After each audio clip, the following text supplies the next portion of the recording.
Let's bring in Marko, otherwise known as the man who moves the markets, JP Morgan's global head of macro quantitative and derivative strategy, Marko Kolanovic. He is making the case for the rally, and he says new highs by next month. And actually, more specifically, Marko, your year-end price target is 3,000, and you say that we could actually hit that year-end price target by the end of next month. That's Why? correct. So How? price target is 3,000 for year-end. Now a few things align. So that means a China trade deal. That means like we have this Brexit, push it out or it's not too disruptive. And sort of if earnings season is not complete disaster, I think market will go higher and we could actually see our price target being achieved earlier, maybe even sometimes in May or June. I see also part of the checklist is that hedge funds will jump back in. Are they not in right now? That's correct.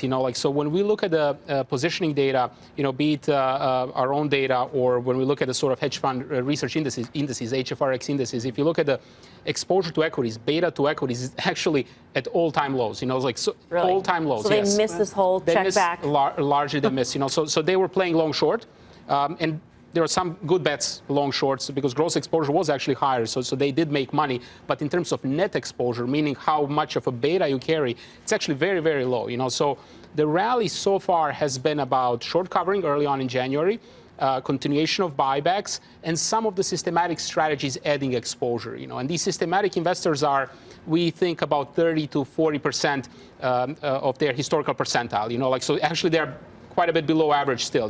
So basically, hedge funds near all-time lows, systematic guys below average. We think there is more sort of a fuel for this rally to go if, again, some of these things do happen, like a trade deal, and we don't, let's say, blow up on Brexit. So let me ask something. In terms of your 3,000, where do you have, is the Fed neutral, zero? What's your expectation to come up with that 3,000? Well, house view is no hikes this year, so that's we're looking at kind of like a few quarters out. So we think Fed will definitely not do anything for a foreseeable future, even if the sort of market does rally and economy shows signs of recovery like we're seeing in China. So we think Fed is not going to act for a little while, which gives enough a runaway, enough time for market to reach all-time highs and go higher. So Marko, again, your dashboards that you're looking at, I think you've been pretty clear on this stuff. Europe has now broken through some technical levels. I mean, that to me seems like the place that most people are definitely offsides and not in this trade. That's for sure. Europe was a little while ago kind of the most shorted or most underinvested, abandoned area. I think Europe will be derivative of China. So I think first we're seeing sort of PMIs turning in China. If that sort of continues, eventually Europe will be lifted as well. So Europe was waiting on a sort of global cycle. It's still abandoned. Like China is moving. China probably has some more way to go. At that point, I think you may want to turn to Europe.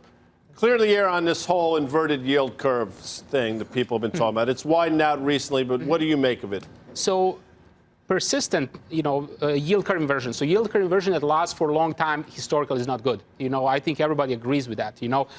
What we look at the first time when the inversion happens, like happened Friday about a week and a half ago. So since the first inversion, actually market shows extraordinarily strong returns 12 months out, and then sometimes 20 to 30 months out starts rolling over, So I would say the first sign of inversion, first instance of inversion is actually positive sign.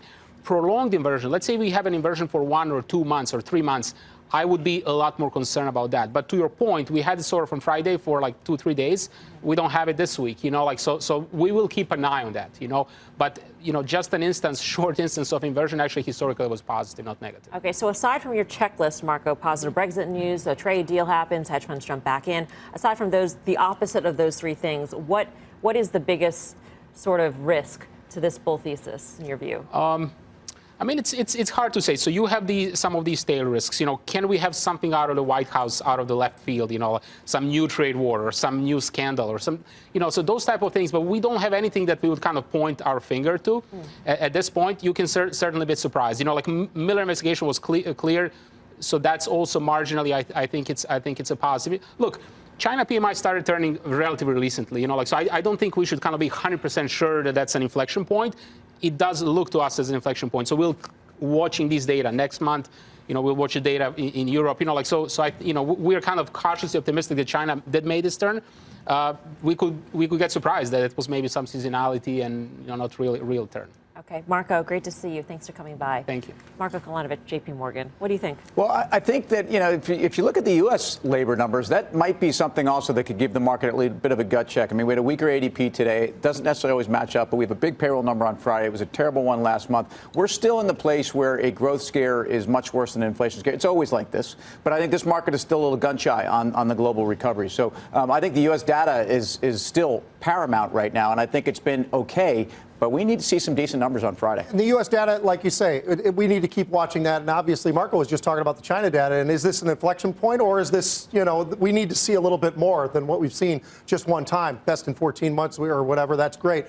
But I think the reality is we're in a trading market.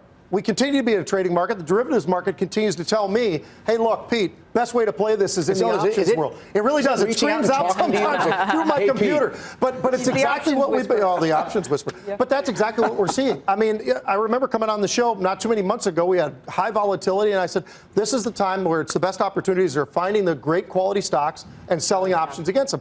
Now it's more of an option buying environment and buying protection on some of those. So I think you just have to trade what the markets are giving you. 13 volatility gives you an opportunity to own volatility very cheap. I wish the options market would talk to me. Who's talking to you, John?